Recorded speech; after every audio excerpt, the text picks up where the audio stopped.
Cioè, ma sei anche tu un rap? Ci puoi scontare, sono l'MC più forte del mondo.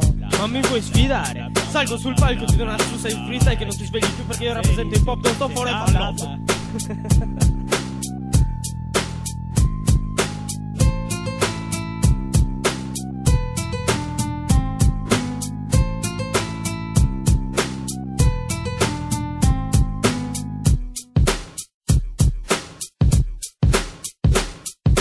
Sono stufo di sentirmi dire e ribadire yo hip hop, questo è stile. Dove vorreste andare a finire? Sul palco a un'altra Cempenosa, oppure a Sanremo a cantare coi Gazzosa? Dovete ancora mettere a fuoco la cosa, la doppia che 4 metri sottoterra che riposa e rest in peace. Qualche rima vi spacciate per super MCs, ma non sapete combinare altro che dis. O qualche testo dove dite che a media le fette proibite, ma restate nell'underground dove vi smanettate e lo impugnate bene. Peccato che tenere il micro non sia come il pene. La questione è usare psiche e cuore fusi insieme. Questo è il nocciolo della questione e lo dovete fare senza lo sforzo di pensare. Tutto è frutto della logica che non sapete usare, o delle idee che continuate a rispettare e non riuscite ad accettare che siete voi dalla parte del torto a sfigurare. Io ci ho messo 5 lunghi anni per capirlo e solo ora lo capisco e non mi stanco mai di dirlo. Sai com'è? Questo non è business. Se dovevo fare soldi non facevo il rapper, forse finivo accanto a Sister Act a fare gospel.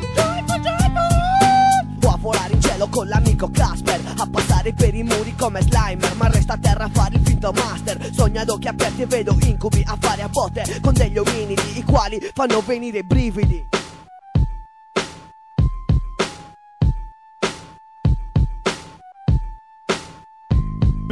Branca minchia, sei uno con la spinta, perché c'hai pure la fotta, ma forse hai sbagliato rotta. Vai dritta e poi a destra, volta alla prima stella e giungerai a casa bravo, lei sei vinto una medaglia. Io resto chiuso dentro nel mio gusciamo conchiglia, isolato da tutto e da tutti, ma meglio solo che accompagnato da degli inetti, non credi? Se non ci credi vai via, sono quello della West, yeah.